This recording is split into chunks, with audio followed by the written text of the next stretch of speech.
Bonjour, nous sommes le groupe Elba, leader et acteur de référence dans l'univers du retail, du merchandising et du luxe. Nous sommes citoyens du monde, en quête de sens, d'amélioration et d'éco-intelligence. Je suis Hervé Proutot, curateur de tendances et explorateur d'idées, et j'ai le plaisir d'animer ce nouveau podcast baptisé L'Oratoire. Bienvenue dans L'Oratoire, donc le podcast éco-responsable du groupe Elba, qui donne la parole à celles et ceux qui, par leurs idées, leurs visions et leurs actions, prennent part aux plus grands défis de l'humanité, construire un futur désirable et durable. Pendant 30 minutes, nous échangeons avec un invité engagé et inspirant pour décrypter les enjeux, les mécanismes, identifier les solutions, valoriser les idées et surtout les actions qui favorisent la transformation du monde, rien que ça, et participent à la construction d'un nouveau système vivant, tout un programme. Aujourd'hui, nous accueillons Dominique Siama, qui est d'ailleurs le parrain de ce premier podcast, directeur de CY École de Design. Bonjour Dominique. Bonjour. Alors, on est ravis je suis ravi de vous accueillir. On va revenir d'abord sur votre parcours. Vous avez un parcours totalement atypique, multiforme, et donc tant mieux. Quels sont vos premiers émois et vos premiers rendez-vous dans votre vie, tout court, avec le design? Comment ça s'est passé? Quels sont les premiers clins d'œil du destin? Ça dépend de ce qu'on appelle le design. Parce que si je prends ma définition à moi, qui est une définition très très large, qu'en fait une définition politique... c'est laquelle? C'est quoi votre définition du design? Le design, c'est une culture de la transformation. C'est une culture qui est partagée avec de nombreux acteurs, dont les designers. Donc le design est plus grand que les designers. Et dont la mission, c'est de contribuer à créer les conditions d'expérience de vie réussie pour tous et chacun. Voilà, c'est ça la définition du design. Donc elle est hégémonique. Bien sûr. Elle englobe absolument tout. Le management qui rentre, l'action politique qui rentre. Alors, on va y revenir. Oui. Mais alors, du coup, votre parcours et les premiers moments, en tout cas, où vous vous êtes intéressé à cette discipline, donc bien plus vaste que ce qu'on pourrait croire. Alors, je me permets de vous reprendre. Le design n'est pas une discipline, pour moi, justement. C'est un art. C'est même pas, non, c'est une culture. C'est pour ça que j'utilise volontairement ce terme de culture, qui est un terme très large. Parce que dans une culture, il y a énormément de composantes. D'ailleurs, des composantes parfois qu'on maîtrise pas, qui s'expriment, mais dont on ne peut pas rationnellement dire, voilà, je pense ceci, je fais ceci parce que... Non, mais voilà, parce que nous sommes tressés de savoir, d'imaginaire, d'idées, de culture, de souvenirs, de mémoire, de souffrance, de joie. Voilà, on pourrait dire c'est ça une grande partie de notre culture, et qui nous font agir dans tel ou tel sens. Voilà. Et donc, le design en tant que culture nous fait agir dans quel sens? Dans le sens du vivre ensemble, du mieux vivre ensemble, du bien vivre ensemble aujourd'hui, demain et après-demain. Alors, donc, mes premiers émois, d'une certaine manière, ils l'ont été quand j'étais chercheur en informatique. Puisque moi, C'est ça, parce que vous avez fait plein de métiers, on va y revenir. Complètement. Moi, je suis mathématicien de formation, informaticien de formation, donc les 12 premières années de ma carrière, mais plus que ça d'ailleurs, ont été dans le domaine du champ informatique, et en particulier l'intelligence artificielle. Et c'est ce que j'allais dire, et vous aviez un gros cran d'avance, puisque vous, l'IA, vous en connaissez un rayon, et depuis bien longtemps. Voilà, j'ai participé à cette grande aventure de l'intelligence artificielle des années 80, parce qu'il y a eu un petit hiver dans les années 90, ça s'est réveillé dans les années 2000, mais dans les années 80, j'étais chercheur en intelligence artificielle, et au moment où naissait aussi l'informatique personnelle, c'est un moment assez intéressant pour les informaticiens, puisque avant, les informatiques, c'était des gros systèmes, et l'informatique, c'était des objets, des programmes faits pour les informaticiens. Mais il y a quelqu'un qui est arrivé, un personnage qui est arrivé, qui a émergé dans les années 80, s'appelle l'utilisateur. Il n'y avait pas d'utilisateur en informatique avant, puisqu'il y avait des informaticiens. Voilà, les informaticiens parlaient des informaticiens. Bien sûr. Et avec l'informatique personnelle, en particulier avec le PC et le Mac, les problématiques d'interface se sont invitées. Et donc, à partir du moment où il y a les problématiques d'interface, il y a les problématiques de design, les problématiques de conception. Donc, moi, je me suis intéressé à la conception à partir de ce moment-là, parce que je travaillais sur des environnements de programmation, donc des environnements destinés à des utilisateurs. Et donc, les premiers actes de designer que j'ai pu avoir, c'était à ce moment-là. Voilà. Et on peut parler des mois, d'ailleurs, d'une certaine manière. C'est ça, c'est pour ça que je me permettais de absolument, parce que je pense que c'est quelque chose qui touche au corps. C'est-à-dire que on a tous fait ces expériences-là, des expériences où, quand tout d'un coup, notre corps s'engage dans la création, quelle que soit la nature de ce qui est créé, le corps exulte. Ouais. Voilà. Et donc, moi, j'ai exulté quand j'ai fait les maths. Voilà, j'ai connu des orgasmes mathématiques, littéralement. C'est bien ça. Et j'ai connu des exaltations informatiques. Et puis, j'en connais d'autres aujourd'hui. Alors, vous vous occupiez ensuite des éditions électroniques de la Tribune Alors, quelques temps. Enfin, non, mais je vais vite. Hein, mais très vite, parce que intelligence artificielle, j'ai passé 2 ans à Singapour dans le développement international. Ensuite, j'ai passé quelques mois à la stratégie du groupe Bull. Ensuite, je suis rentré dans un grand groupe qui s'appelle Electronic Data System, qui a été depuis racheté par HP, où je me suis occupé de résolution de problèmes très complexes. Et puis ensuite, je suis devenu l'éditeur électronique de la Tribune. C'était la fin des années 90, tout début de l'Internet. Le premier éditeur électronique de la Tribune, avant de me lancer, enfin en même temps d'ailleurs, dans l'enseignement dans des écoles de design. C'est ça. Alors, on va y revenir évidemment avec la création en 2021 de votre école, CY. Mais auparavant, et puis un retour aux sources, puisque si j'ai bien compris, votre papa a participé à la promotion immobilière à Cergy-Pontoise, et évidemment, l'école que vous avez montée est rattachée à l'université de Cergy. Tout à fait. Hein, et donc j'ai trouvé ça, que c'était un joli clin d'œil et une boucle bouclée, en tout cas. Magnifique, d'autant plus que moi je suis né là-bas, donc j'ai vu cette ville nouvelle surgir, émerger, et mon père effectivement y a participé dans le logement social, et il y avait quelque chose d'assez beau et d'assez émouvant de revenir aux sources, celui du terrain en fait, pour y créer une école de design. Alors justement, en quelques mots, je résume, vous me dites, et on complète. Une formation en 5 ans, des étudiants bacheliers de tous ordres, puisque justement c'est très très ouvert, et que vous ne voulez surtout pas de formatage, ça on va y revenir. Et puis donc 3 ans de formation avec des professionnels, et puis 2 ans en alternance, si j'ai bien compris. C'est ça. Et alors, en quoi, Dominique, et c'est pas pour vous taquiner, en quoi vous apportez quelque chose de nouveau, j'ai envie de l'entendre et de le partager avec ceux qui nous écoutent, par rapport à ce qui se faisait ou ce qui se fait parallèlement? C'est une excellente question. C'est pas qu'il n'y a pas des écoles de design, en France, il y en a plein. Il y a plein d'écoles de design publiques, presque une 50aine. Il doit y avoir à peu près le même nombre d'écoles de design privées, bonnes ou mauvaises. Et donc on pourrait se dire, pourquoi une de plus ? C'est ça. Pourquoi une de plus ? Alors moi, je vais être forcément un petit peu arrogant là. N'hésitez pas. C'est qu'elles ne sont pas à la hauteur.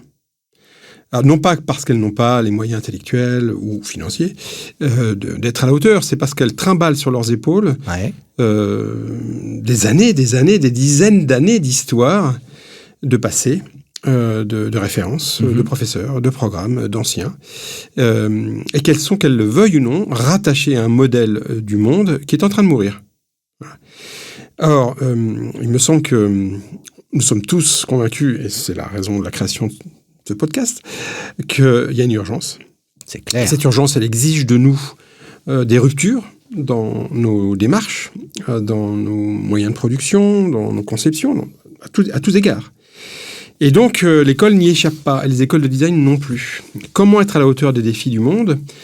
C'est-à-dire de faire un saut quantique, c'est-à-dire non pas de compter sur une forme de progression, d'adaptation, ce que j'aurais pu faire avec mon ancienne école, voilà, ce que j'ai essayé d'ailleurs, mais il y a des inerties contre lesquelles je ne pouvais pas combattre. Ouais. Et donc, être à la hauteur des défis du monde, c'est se dire, on va partir d'une page blanche. Voilà, il faut partir d'une page blanche. From scratch. From scratch, non pas sans expérience, bien au sûr, contraire, bien sûr, mais avec l'expérience justement d'une école privée, d'une bonne connaissance du milieu et de ce qui s'y passe de bien et de moins bien. Bien sûr. Des freins. De nombreuses connexions aussi, voilà. Bien sûr. Et puis de ce qui freinait les écoles privées d'un côté ou les écoles publiques de l'autre. En fait, l'idée, c'est de dire comment être à la fois à la hauteur des défis du monde et puis prendre le meilleur du privé et le meilleur du public et, dans le cadre d'une école publique, le proposer à une nouvelle population élargie, parce que c'est un des critères justement de l'école, c'est que en tant qu'école publique, nous brisons le numerus clausus, qui est quand même la règle des écoles de design public. Il y a très peu de gens qui peuvent y rentrer. 93 à 97% des gens qui candidatent n'y rentrent pas. D'accord. Voilà, ça fait beaucoup de monde quand même. Et qui vont donc dans les écoles privées. Il y a médecine. Oui, c'est ça. Et donc, comment offrir à un plus grand nombre la possibilité de rentrer dans une école publique et en même temps de se professionnaliser, parce que les écoles privées professionnalisent plutôt bien, les écoles publiques moins bien, du fait de leur rapport un peu névrotique à l'économie, à l'entreprise, à l'argent, qui est un vrai problème pour l'école publique de manière générale, mais pour l'école de design en particulier. Et donc, comment finalement à la fois professionnaliser nos étudiants, donc les préparer au monde professionnel, et en même temps leur donner de grandes ambitions intellectuelles. Alors parce que ça me fait rebondir tout de suite sur un de vos claims, un de vos objectifs absolus, qui est de former des designers qui soient l'égal, voire l'identique, et en tout cas parfaitement compatibles avec les managers ou avec les ingénieurs, etc. Oui. Donc en fait, c'est quand même très très ambitieux. D'abord, petite question, est-ce que là, vous le prenez à la base en créant cette école. Est-ce que faire créer des modules de formation pour les ingénieurs avec cet angle-là ou pour les managers n'aurait pas été une autre solution peut-être plus rapide? Deuxièmement, comment fait-on pour... alors, c'est très bien de viser les étoiles pour atterrir, mais est-ce que c'est pas trop ambitieux et combien de temps vous vous fixez pour avoir des résultats, pour les sentir, et puis pour adapter votre enseignement? Alors, c'est des questions tout à fait légitimes. Ça fait longtemps que les écoles d'ingénieurs, les écoles de management s'intéressent au design. Donc, ils ne découvrent pas. Ils ne découvrent pas. Elles en ont compris le pouvoir, la puissance. C'est la montée en puissance du design thinking, qui est enseigné un peu partout, un terme qui ne nous plaît pas beaucoup, nous, école de design. C'est le design pour les nuls, quoi. Donc tout est vrai, mais tout est limité. Voilà. Donc, quand vous prenez un bouquin pour les nuls, tout ce qu'il y a dedans, c'est vrai, mais bon, c'est pas comme ça que vous allez devenir historien ou spécialiste du sujet, parce que vous avez lu le bouquin sur l'histoire pour les nuls. Et donc ça fait longtemps que les écoles d'ingénieurs, les écoles de management ont bien compris que le design était, pour eux, une discipline importante, d'accord ? Oui. Pour autant, ça se fait dans le cadre d'un modèle, les écoles d'ingénieurs ou les écoles de management, qui est un vieux modèle. C'est un modèle qui a du mal à changer. C'est un modèle, en ce qui concerne les écoles d'ingénieurs... Vous avez dit discipline, d'ailleurs. On a les seuls à avoir. Il n'y a rien qui ressemble à une école d'ingénieurs française ailleurs dans le monde. Les classes prépa, ça n'existe pas dans le monde. Il n'y a qu'en France qu'il y a des classes prépa. Les gens sont très, très contents de l'avoir. Je pense que c'est une imbécilité. Et donc, on devrait les supprimer. Et redonner tout le pouvoir à l'université. Je ne vais pas me faire des amis, là. Et donc, est-ce qu'il aurait suffi de faire ça? Non, justement, il ne suffit pas de faire ça, parce que ça serait, d'une certaine manière, cauteur sur une jambe de bois. C'est-à-dire, on a un problème paradigmatique. C'est-à-dire, pour être à la hauteur des défis du monde, il faut changer de paradigme. Il ne faut pas amender un paradigme. Il ne faut pas mettre une petite verrue sur un paradigme. Il faut en changer complètement. Nous, le paradigme dont on pense que l'on a besoin, ça s'appelle le design. Et le design en tant que culture, pas le design en tant que discipline. J'entends.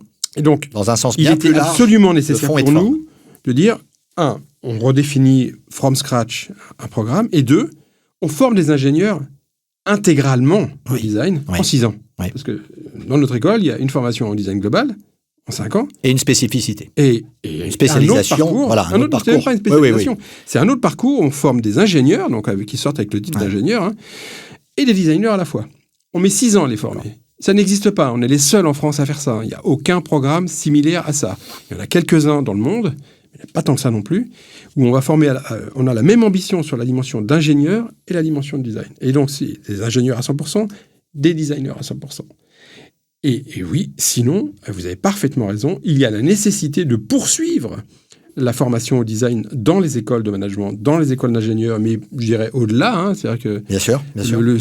L'école qui a succédé à l'ENA, il devrait y passer aussi. Absolument toutes les écoles devraient passer par un module de formation au design. Pourquoi ? Parce que nous considérons que le design est la culture dont nous avons besoin pour affronter les défis du monde. D'accord, c'est très clair. Alors, dans ce secteur du design, là je vais prendre plus largement le secteur, mais quelles sont les évolutions ? Alors, on a parlé du monde qui change, de l'urgence évidemment, on en est tous conscients, et comme vous l'avez rappelé, c'est aussi l'objet de ce nouveau podcast. Comment on peut passer de la bonne conscience à des effets concrets? Comment on mesure? Comment, au-delà d'impulser simplement, au-delà de commencer à évangéliser, c'est la base, mais comment on peut traduire ça concrètement? C'est quoi les pistes? C'est quoi les idées? Où est-ce que vous voyez des progrès? Alors, avant de mesurer les effets de nos actions, il faut changer les leviers de l'action. C'est-à-dire que ça sert à rien de mesurer des actions quand on n'a pas, on s'est pas doté des bons outils pour agir. Bon. Et pour nous, les outils pour agir, c'est justement ce programme de design global que l'on a mis en place, ce programme d'ingénieur designer, mais d'autres, parce qu'on a été très très actifs en 2 ans. Et donc, il faut déjà changer la manière dont on enseigne le design. Et en particulier, dans la question que vous m'avez posée précédemment, cette idée que les designers sont les égaux des managers et des ingénieurs, c'est-à-dire qu'ils ne sont pas confinés à, je dirais, la partie aval d'un processus complet, qui part de la décision jusqu'à la production finale des objets, des services, des expériences, des espaces, mais qui soit partie prenante du début jusqu'à la fin. Ce n'est pas simplement quelqu'un à qui on donne, comme dans une chaîne de production, voilà, un objet qu'il s'agit de finir et on le confie au designer pour qu'il l'enrobe de beauté. Voilà. Oui. On parle d'un parcours de vie, d'une expérience de vie. Et puis, quand il s'agit de produire quelque chose à destination d'un utilisateur, d'un usager, d'un habitant, que sais-je, d'un salarié, c'est-à-dire de contribuer à la réussite de l'expérience de vie qu'on lui propose, que ce soit en tant que salarié ou en tant que personne, que consommateur, eh bien, tout se joue au départ, tout se joue dans la décision. C'est-à-dire, qu'est-ce qui se passe au début ? C'est-à-dire, quelle décision on a prise au début ? Puisque tous les objets, tous les espaces, tous les signes, toutes les interfaces que l'on produit derrière sont les conséquences de décisions qu'on a prises. Et donc, nous disons, l'objet ultime du design, c'est la décision. C'est-à-dire que le design, il doit s'opérer dès le départ. C'est-à-dire que la manière dont on prend des décisions, ce qu'on décide aussi, le chemin, va être déterminant. Or, pour aujourd'hui, ceux qui prennent des décisions sortent d'écoles qui sont des écoles ignorantes du design. Ce sont des écoles qui perpétuent le modèle actuel. J'entends bien. Ce modèle qui nous a envoyés dans le mur, qui nous envoie dans le mur. Mais heureusement, vous arrivez, Dominique. Alors, heureusement, vos étudiants vont bientôt terminer leur premier module.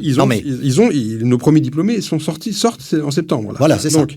Donc, on va pouvoir mesurer la nature de leurs propositions, de leur générosité, mais aussi des terrains sur lesquels ils ont décidé de travailler.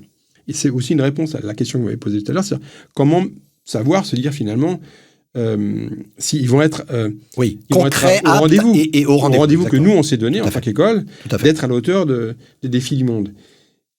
Et donc on est et là je réponds à votre question, c'est-à-dire on se donne les bons outils, les bons programmes, et puis derrière, comment on va mesurer ? On va le mesurer sur le long terme, forcément. Déjà, on va le mesurer sur la part des designers qui arrivent dans des endroits où il n'y avait pas de designers. Oui. Et en particulier les cercles du pouvoir, d'accord ?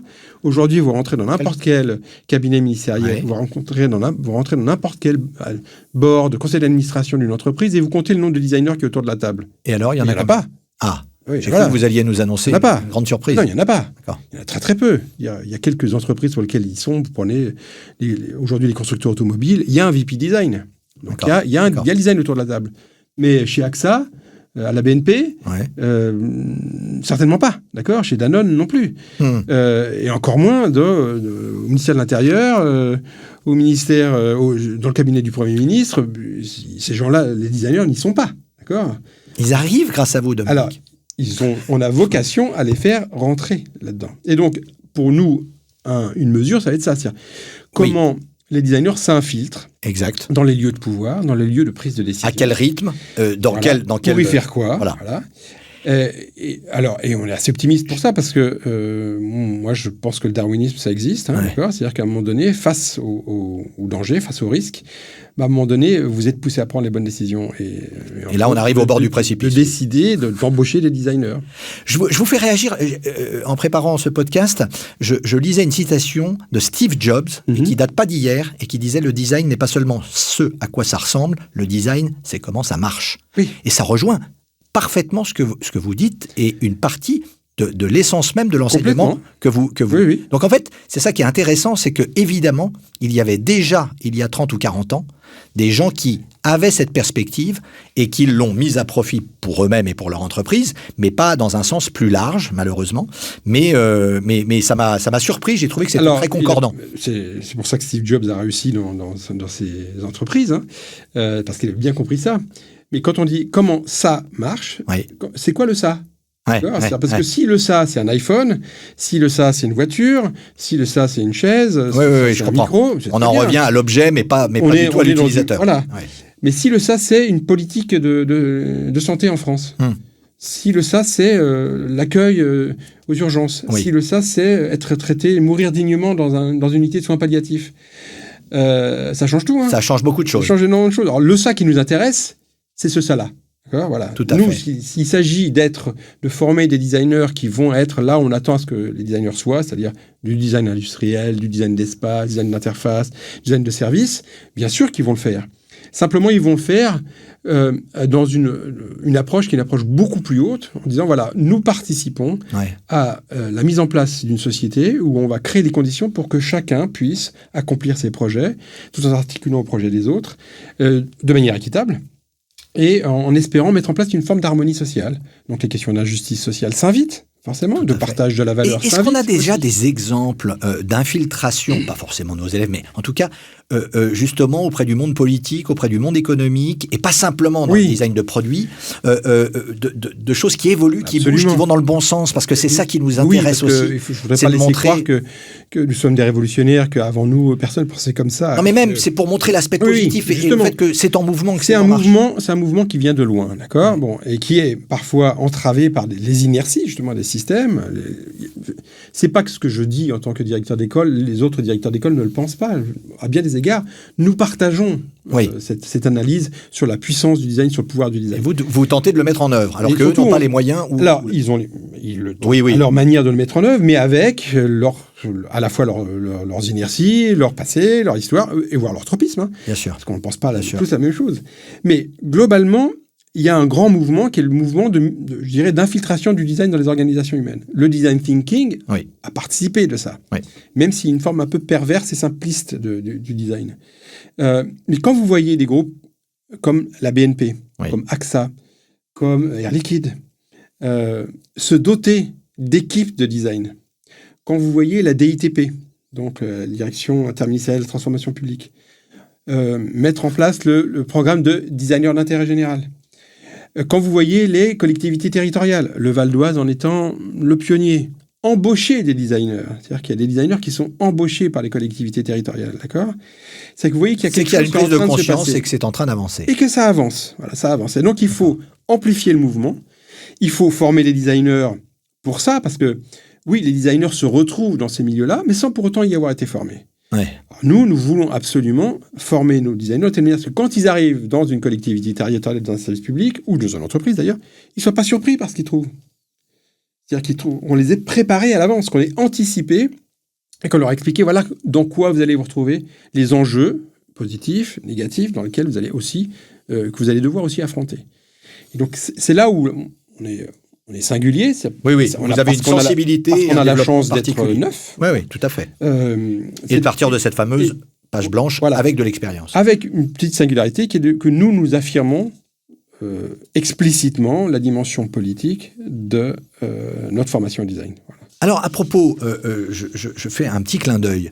Est-ce que vous considérez que, et on va presque jouer avec ça, il devrait y avoir un ministère de la transition /design/ je ne sais pas, et surtout, est-ce que vous imaginez, est-ce que dans le paysage politique actuel, il y a des gens, mais même des noms imprécis de gens que vous imaginez suffisamment compétents, ouverts d'esprit et qui ont compris et qui pourraient occuper un secrétariat d'État ou un ministère de ce genre-là? Alors, on pourrait, en succombant à notre culture française, dire oui, répondre oui à cette question-là. Moi, je pense que ce n'est pas la bonne réponse. D'accord. La bonne réponse, c'est plutôt l'infiltration du design partout. D'accord ? Vous savez, je fais souvent la référence aux crypto-trotskistes. Les trotskistes-lambertistes, voilà, qu'est-ce qu'ils ont fait ? Ils ont fait de l'entrisme partout, en ne faisant pas savoir qu'ils étaient des trotskistes. Bien sûr. Ils ont fini Premier ministre, certains d'entre eux, donc Lionel Jospin, pour ne pas le nommer. Et donc, moi, je pense que c'est ça qu'il faut qu'on fasse. C'est-à-dire comment on diffuse la culture design partout. Il s'est passé quelque chose de très, très intéressant l'année dernière, d'accord ? C'est qu'on a nommé Bruno Bonnell, qui était l'ex-PDG d'Atari. Bien sûr. On l'a nommé secrétaire général pour l'investissement. Alors Bruno Bonnell, c'est quelqu'un qui connaît parfaitement le design. Vraiment parfaitement le design. qui a décidé de mettre le design un peu partout au cœur de France 2030. France 2030, hein, c'est pas rien, hein, c'est des dizaines de milliards à dépenser, d'accord ? Il s'est associé... Oui, qui est le fameux projet du chef de l'État. Hein. Voilà. Et le rendez-vous qu'il a donné. Mais qu'il avait... Oui. Qui était déjà avant avec le PIA, le plan d'investissement d'avenir. Bien sûr. Il a appelé à ses côtés François Germinet, qui était le président de l'université de Cergy-Pontoise, et qui celui par lequel l'école a pu être créée, parce que c'est lui qui a décidé, ensemble, on a décidé de créer l'école, mais sans son aval, l'école ne se créait pas. Donc c'est quelqu'un qui connaît parfaitement le design. C'est lui qui est en charge de tout le chapitre enseignement, recherche, éducation à France 2030. Vous avez quelqu'un comme Catherine Clément, qui est en charge du pôle robotique, qui connaît parfaitement le design aussi. D'accord. Et donc, quand vous voyez une entité comme celle-ci, qui a comme vocation, comme mission de dépenser beaucoup d'argent, des milliards, et qui ont décidé de mettre le design au cœur de la proposition, vous dites, ça, c'est quand même une nouvelle extraordinaire. On est dans la bonne direction. Dans la très bonne direction, voilà. Maintenant, avoir un secrétariat d'État au design, je ne sais pas ce que ça donnerait. Hein. Mais par contre, impliquer des designers au même titre qu'on a des ingénieurs, des managers, des gens qui sortent d'HEC, de l'IX, de Pont, de Centrale, de l'INSEA, de l'ENA, dans les cabinets ministériels, et d'y mettre des designers, non pas pour leur confier des tâches qui sont normalement dévolues au design. On entend bien. Les choses se changeraient. Bon, évidemment, l'idéal, ça serait que le président de la République soit lui-même un designer. Quoi, voilà. Enfin, la présidente de la République, très exactement. D'accord. Je voulais qu'on revienne sur Paris Design Week. Je crois que c'est la 12e édition. Et France Design Week, hein, qui est l'un du 7 au 16 septembre et l'autre un peu plus largement. Est-ce qu'il y a des nouvelles choses à voir ? Alors, puisque je rappelle que ce sont évidemment des tas d'événements culturels, des showrooms, des happenings, des tas de choses qui se produisent, des ateliers. Est-ce qu'il y a des choses à ne pas louper cette année ? Qu'est-ce que vous pouvez nous dire, vous qui avez l'œil, vous qui connaissez, vous qui maîtrisez tout ça ? Je ne vais pas faire semblant de vous répondre positivement. Je ne sais pas. Je ne sais pas. Vous allez vous laisser surprendre ? Ou chaque fois c'est un renouveau ? Mais non, mais c'est ça qui est intéressant, parce que c'est exprès que je vous réponds comme ça. J'entends bien. C'est un tissu. D'accord ? Donc ça sert à rien de dire ce brin-là il est intéressant, ce brin-là dans ce sens-là il est bien, puis ce brin-là il est aussi intéressant. C'est un tissu. D'accord ? Et donc c'est le tissu qu'il faut aller voir. Le tissu, il faut se coltiner le tissu. C'est-à-dire que c'est pas un événement qu'il faut aller voir, c'est pas un lieu qu'il faut aller voir. Là, Dominique, vous êtes dur. Non, non, parce que ça dure longtemps. Ça dure longtemps. Il y a un programme. Je parle de Paris Design Week. France Design Week, c'est impossible. Parce que puisque ce sont toutes les régions qui s'approprient l'événement. D'accord. Il y a des programmes. Il faut se balader. Il faut sentir. Alors ça, c'est bien. Il faut... et c'est fait pour ça. Pour respirer, dans le 3e arrondissement, par exemple, dans le 3e arrondissement, il y a énormément d'événements qui ont lieu. Depuis une exposition de photos, jusqu'à l'exposition des projets de diplôme des écoles publiques, mais aussi l'exposition de jeunes designers, des conférences, des tables rondes. Et en matière... Mais alors, j'entends très bien que là encore, on rejoint plutôt la globalité, l'état d'esprit, une curiosité, etc. Est-ce qu'il y a des matières, alors là je ne parle pas à enseigner encore que, mais des matières au sens premier du terme, nouvelles, qui vont dans ce sens du progrès, de l'éco-responsabilité, de tout ce qui... Est-ce qu'il y a des exemples, est-ce qu'il y a des choses sur lesquelles vous povais peut-être attirer notre attention ou est-ce que... Non, vous souriez, vous rigolez, vous vous dites c'est un rêveur. Non, pas du tout. Mais je ne vais pas faire semblant d'être l'érudit que je ne suis pas. D'accord. Je suis pas, et moi, je ne connais pas le programme de Paris Design Week, je n'ai pas le temps de décortiquer, d'accord, ni de France Design Week, encore moins. Par contre, moi, je suis le témoin de mouvements. D'accord. Alors, il y a un mouvement qui est très, très intéressant, qui est le mouvement du retour alors, non, je ne vais pas dire l'artisanat, mais d'une certaine manière, si. C'est-à-dire, en fait, en tout cas, aux sources de l'artisanat, c'est-à-dire le lien entre la matière et le geste. Oui. Parce que longtemps, les designers ont été des experts de la matière. Jusqu'à s'en éloigner. D'accord. C'est-à-dire que, pourquoi ? Parce que le design industriel lui-même s'est éloigné, il est parti ailleurs. D'accord. Et donc, tout d'un coup, les designers se retrouvaient être des concepteurs, donc parfois détachés de la matière, Pourquoi ? Parce qu'il n'y a peut-être pas d'enjeu de matière, parce que les enjeux de matière étaient maîtrisés par les ingénieurs, parce qu'on se glissait dans les processus existants. Or, aujourd'hui, la crise que nous affrontons nous oblige à revenir à de la sobriété. C'est-à-dire à revenir à l'utilisation d'une matière, alors, recyclée. Voilà. Non, mais le circuit court, l'éco-responsabilité, le recyclage, le recycling, etc. Tout ça, c'est vraiment complètement. Et donc, l'actualité. Ce qu'on voit, c'est qu'on voit qu'à tout niveau, Elba d'ailleurs, on est l'expérimentateur, on essaye d'avoir un rapport sobre, respectueux, vertueux avec la matière, à la fois dans son extraction et son utilisation. Son acheminement, son recyclage. Voilà, et son recyclage. Et ça s'exprime très très clairement dans les projets des étudiants, ou des jeunes designers, qui reviennent justement à cette dimension de proximité avec la matière pour pouvoir produire des objets du quotidien, issus de matières premières, qu'elles soient recyclées ou non recyclées. Donc, il y a... et c'est donc le retour d'une certaine manière du design industriel, parce qu'on va réindustrialiser la France, mais si on réindustrialise la France, il va falloir réindustrialiser le design. Bien sûr. Parce que je vous suis. Et voilà. Et donc ça va être un des grands défis des écoles de design, c'est-à-dire tout d'un coup comment être aussi à la hauteur d'un design qu'on disait industriel, et qui avait cessé de l'être, pour le redevenir, mais dans cette approche qui est une approche non pas de participation aux grands rêves de la société de consommation, mais plutôt un nouveau rêve qui est celui d'une société de la responsabilité, de la proximité aussi, et où ce rapport à la matière va être déterminant. Oui, parce que, alors, on arrive déjà à la fin, mais je pense que je voudrais juste vous entendre à propos, justement, pour finaliser, sur le design utile, sur le design solidaire, sur tout ça. Bon, le mouvement est en route, il est intégré de toute façon totalement dans l'état d'esprit presque des étudiants que vous formez aujourd'hui. De manière générale, des écoles de design.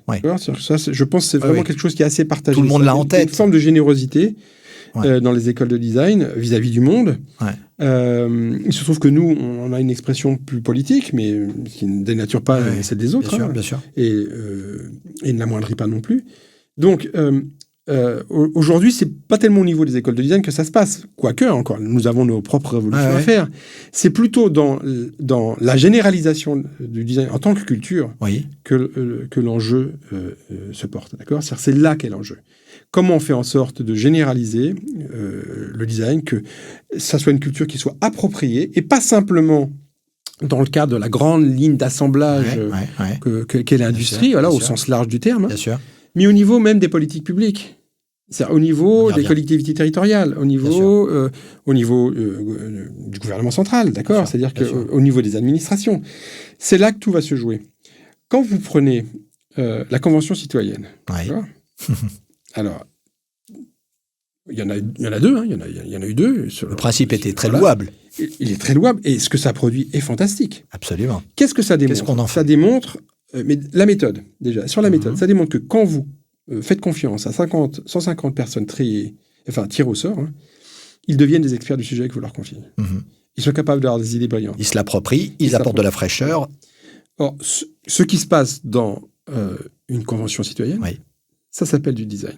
Voilà, c'est ça le design. C'est-à-dire comment vous mettez en œuvre une démarche collaborative, pluridisciplinaire par définition, parce que bien sûr, vous avez 60 personnes, 120 personnes, bien sûr. Vous avez autour de la table des disciplines très différentes, à qui on pose des questions, qui remettent en cause des questions, qui approfondissent les questions, qui problématisent, qui observent, qui explorent, qui écoutent, qui enquêtent, et qui derrière font des propositions, sont capables de compromis, sont capables même de recul éventuellement. C'est-à-dire comment on arrive à mettre en œuvre de manière consensuelle, produire de manière consensuelle des émergences de solutions. Et puis derrière, en proposer les mises en œuvre. Alors, idéalement, il faudrait que ça aille jusqu'au bout. C'est ce que j'allais dire. Souvent, ça s'arrête à ce niveau-là. Mais c'est déjà un exercice très encourageant. Mais la modalité est exceptionnelle. Ça veut dire que là, c'est comme ça qu'il faut faire. Il faut le généraliser à tout. Le généraliser vraiment à tout. Ce qui ne veut pas dire que le Parlement n'a pas son mot à dire. Au contraire. C'est de la nourriture pour le Parlement. C'est de la nourriture pour les institutions démocratiques. Mais simplement, on sort d'un modèle qui est un modèle vertical, descendant, où ceux qui sont en haut savent mieux que tout le monde, n'ont besoin jamais d'aller sur le terrain, ne se remettent jamais en cause, sont incapables de construire des questionnements ou des problématiques, mais à partir d'un savoir qui qu'ils ont modélisé. Mhm. Le modèle vaut mieux que le réel pour ces gens-là, sont capables de pondre des solutions qu'ils essaient de mettre en œuvre et ils s'aperçoivent a posteriori que ça ne marche pas. Alors, forcément, parce que la méthode n'est pas la bonne. Donc, pour que ça marche, il faut s'appuyer sur l'intelligence des gens.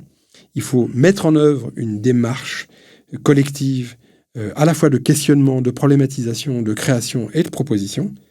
Et cette démarche, ça s'appelle le design. Tout est dit. Voilà. C'est passionnant, vous êtes passionnant, merci. Merci beaucoup. Merci Dominique. Je rappelle que votre école, c'est CY École Paris Design. C'est à Cergy-Pontoise, c'est en 5 ans. C'est à Saint-Germain-en-Laye, mais oui. Ça dépend de l'université. Et dans votre carnet d'adresses, qui pourrait-on recevoir prochainement dans l'oratoire ? Alors, on compte sur vous, Donnez-nous quelques noms, quelques pistes. Alors, il y a quelqu'un que je pense que c'est très très intéressant que vous écoutiez. Il s'appelle Étienne Mineur. Oui. Il est designer. D'accord. Et c'est un des grands spécialistes, parce qu'un des grands praticiens de l'utilisation de l'intelligence artificielle. D'accord. Et il est un des rares à ne pas en parler, ou en parler après avoir utilisé. Mais à le faire. Exactement. D'accord. Et c'est quelqu'un de passionnant. On va lancer l'invitation, il n'y a pas de souci, avec grand plaisir. Voilà. Non, merci. Merci Dominique, merci à vous tous d'avoir écouté ce podcast. J'espère qu'il vous a plu. Rendez-vous sur le site du groupe Elba, grâce à qui cette fenêtre d'inspiration existe maintenant et que nous allons développer au fil des prochains mois. N'oubliez pas de vous y abonner, de nous faire part de vos commentaires, de partager et de nous laisser votre avis. N'hésitez pas non plus à nous noter 5 étoiles, ce sera encore mieux pour nous encourager. À très bientôt pour partager des prochaines discussions constructives sur le design, la RSE, avec des acteurs engagés qui contribuent comme vous, Dominique, et comme le groupe Elba et sa structure dédiée LIF, au changement et à la transformation des modèles d'hier pour qu'aujourd'hui et demain soient encore mieux.